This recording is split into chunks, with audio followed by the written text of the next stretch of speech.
Hey guys, this is C Nishant Kumar. आज हम एक स्मॉल कैप फंड का रिव्यू करेंगे जो इंडियन इक्विटी मार्केट्स में पिछले 12 सालों से है, फ्रॉम 16 सितंबर 2010, और इसने काफी सारी मार्केट साइकिल्स को विटनेस किया है। इस फंड का नाम है Nippon India small cap fund direct growth, और इसमें जो डायरेक्ट वाला ऑप्शन है वो जनवरी 2013 में इंट्रोड्यूस हुआ था। इस फंड को जनवरी 2017 से मिस्टर समीर रख मैनेज कर रहे हैं और मिस्टर अक्षय शर्मा ने इन्हें दिसंबर 2022 में ज्वाइन किया to manage the fund. Mister Sameer का इंडियन इक्विटीज और कैपिटल मार्केट्स में 30 साल से भी ज्यादा का एक्सपोजर है। इस फंड की बेंचमार्किंग की जाती है against Nifty small cap 250 TRI यानी टोटल रिटर्न इंडेक्स, और इसका एक्सपेंस रेशियो 0.86% का है। अब बात करते हैं इस फंड के इन्वेस्टमेंट ऑब्जेक्टिव के बारे में। Nippon India small cap fund small cap companies पर फोकस करके एक बेहतर रिस्क एडजस्टेड रिटर्न जनरेट करने का अटेम्प्ट करता है। सेबी के अकॉर्डिंग वो कंपनीज जो एनएसई और बीएसई पर मार्केट कैपिटलाइजेशन के बेसिस पर टॉप 250 कंपनीज से नीचे होती हैं, उन्हें स्मॉल कैप कंपनीज कहा जाता है। यह फंड फोकस करता है to identify good growth businesses with reasonable size, quality management and rational valuation. इसकी जो इन्वेस्टमेंट अप्रोच है वो प्रूडेंट रिस्क मैनेजमेंट मेजर्स को ध्यान में रखती है, जैसे margin of safety and diversification across various stocks and sectors, जिससे एक बेहतर रिस्क एडजस्टेड परफॉर्मेंस निकल कर आए over a period of time. ये fund primarily buy and hold strategy पर फोकस करता है, and the rational approach is adopted by selling the stocks when the valuations are too demanding despite the high growth potential it has to offer in the future. अब बात करते हैं small cap funds के category mix के बारे में। तो small cap funds छोटी कंपनीज में इन्वेस्ट करते हैं। सेबी के रूल्स के अकॉर्डिंग एक स्मॉल कैप फंड के टोटल एसेट्स का कम से कम 65% स्मॉल कैप कंपनीज के इक्विटी और इक्विटी रिलेटेड इंस्ट्रूमेंट्स में इन्वेस्टेड होना चाहिए। इसी बात को ध्यान में रखते हुए Nippon India small cap funds के majority assets small cap stocks में इन्वेस्टेड है। इक्विटी में एलोकेशन कंसिस्टेंट है और कैश में एलोकेशन 5% से कम ही रहता है। आप अपने स्क्रीन पर देख सकते हैं कि इस फंड के टोटल एसेट्स का कितना परसेंट कैश में रहा है इन वेरियस मंथ्स ऑफ 2022। अब आप अपने स्क्रीन पर इस फंड की कुछ और डिटेल्स देख सकते हैं। इस फंड के टोटल एसेट्स अंडर मैनेजमेंट है 23,765 करोड़।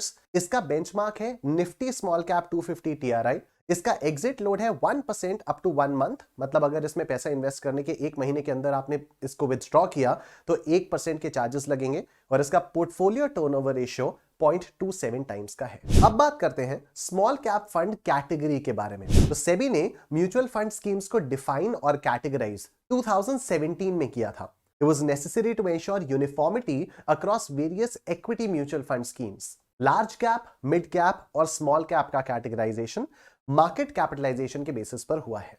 जो कंपनीज स्टॉक एक्सचेंजेस में मार्केट कैपिटलाइजेशन के बेसिस पर 1 से 100th रैंक तक आती हैं, उन्हें लार्ज कैप कंपनीज कहा जाता है। जो कंपनीज 101st से 250th रैंक तक आती हैं, उन्हें मिड कैप कंपनीज कहा जाता है, और जो कंपनीज 250th रैंक के बाद आती हैं उन्हें स्मॉल कैप कंपनीज कहा जाता है।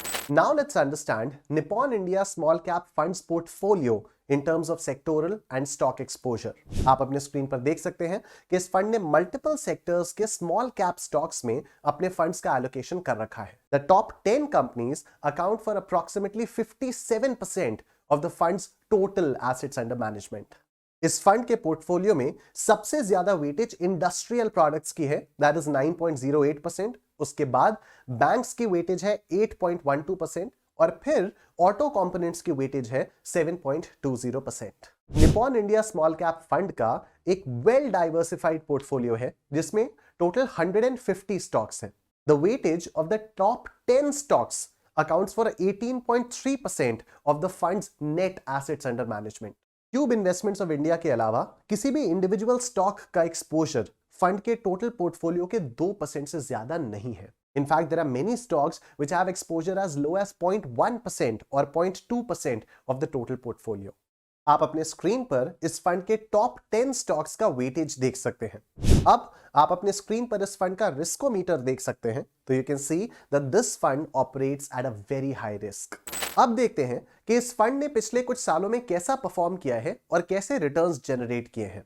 एक इन्वेस्टर हमेशा यह जानना चाहता है कि वो जो भी रिस्क ले रहा है उसके बदले क्या रिटर्न्स उस रिस्क को जस्टिफाई करते हैं। तो आप अपने स्क्रीन पर देख सकते हैं कि 2013 से अभी तक इस फंड ने 25.28% का कैगर जनरेट किया है। तो जो investor small cap fund category को प्रेफर कर रहा है उसे पिछले 10 सालों में अच्छे रिस्क एडजस्टेड रिटर्न्स जनरेट हुए हैं। पर क्या ये इनफ है? हमें इसे फंड के बेंचमार्क इंडेक्स से कंपेयर करके देखना चाहिए कि अलग अलग टाइम पीरियड्स में इस फंड की कैसी परफॉर्मेंस रही है as compare to its benchmark. तो आप अपने स्क्रीन पर इस फंड की पिछली 1 साल की, 3 साल की, 5 साल की, 10 साल की और इसकी शुरुआत से अभी तक की परफॉर्मेंस देख सकते हैं। कॉरस्पॉन्डिंगली आप इन्हीं पीरियड्स में निफ्टी स्मॉल कैप 250 टीआरआई और S&P BSE सेंसेक्स टीआरआई की परफॉर्मेंस भी देख सकते हैं। Nippon India small cap fund ने न केवल अपने बेंचमार्क को आउट परफॉर्म किया है जो कि निफ्टी स्मॉल कैप 250 टीआरआई है, बल्कि जनरल मार्केट इंडेक्स को भी आउट परफॉर्म किया है। यह आउट परफॉर्मेंस स्मॉल टर्म और लॉन्ग टर्म दोनों पीरियड्स में है, जैसे 5 साल, 10 साल और शुरुआत से लेकर अभी तक में। अगर किसी ने इस फंड के इंसेप्शन में 10,000 रुपए की SIP स्टार्ट की होती तो अभी तक सिर्फ पिछले 12 सालों में उसका टोटल इन्वेस्टमेंट होता 14.7 लाख रुपीस और उसकी करंट वैल्यू होती 70 लाख रुपीस। आप अपने स्क्रीन पर इस फंड की अपने पीयर ग्रुप में रैंकिंग देख सकते हैं। अगर Nippon India small cap fund को अपने कैटेगरी एवरेज और रैंकिंग से कंपेयर किया जाए तो we can see that this fund has been a top quartile performer all through. हम में से कई लोग बस रिटर्न्स को देखकर रुक जाते हैं और अपना इन्वेस्टमेंट डिसीजन ले लेते हैं, लेकिन हमें रिटर्न्स के साथ साथ रिस्क को और रिस्क एडजस्टेड रिटर्न्स को भी कंसीडर करना चाहिए। Let's understand a few critical ratios that define the risk element in mutual funds. Number 1, standard deviation. Standard deviation fund से अराइज होने वाले टोटल रिस्क को मेजर करता है। It is a comprehensive risk measurement tool. The standard deviation of this fund is 7.96. Number 2, beta. Beta is a ratio जो कि risk को major करता है जब हम उसे उसके बेंचमार्क इंडेक्स से कंपेयर करते हैं। एक जनरल अंडरस्टैंडिंग ये होती है कि अगर किसी फंड का बीटा 1 से कम है तो वो मार्केट से रिलेटिवली कम रिस्की है। इस फंड का बीटा 0.88 है, विच इंडिकेट्स कि ये मार्केट से कम रिस्की है। Number 3, Sharpe ratio. Sharpe ratio measures the risk-adjusted returns generated by a fund. In simple terms, ये रेशियो मेजर करता है कि हर एक यूनिट ऑफ रिस्क के ऊपर फंड ने कितना एक्सेस रिटर्न जनरेट किया है। In this case, a positive Sharpe ratio indicates that for every unit of risk, this fund has generated 0.3 times excess returns. To conclude, Nippon India Small Cap Fund category में एक बड़े size का fund है जिसने न केवल अपने benchmark को आउट परफॉर्म किया है बल्कि लॉन्ग रन में अपने पियर्स को भी आउट परफॉर्म किया है। However, वो लोग जिनका रिस्क एपेटाइट ज्यादा है और इन्वेस्टमेंट होराइजन भी ज्यादा है, वो लोग स्मॉल कैप फंड्स को कंसीडर कर सकते हैं। I hope this video was helpful. Thank you for watching. Happy investing.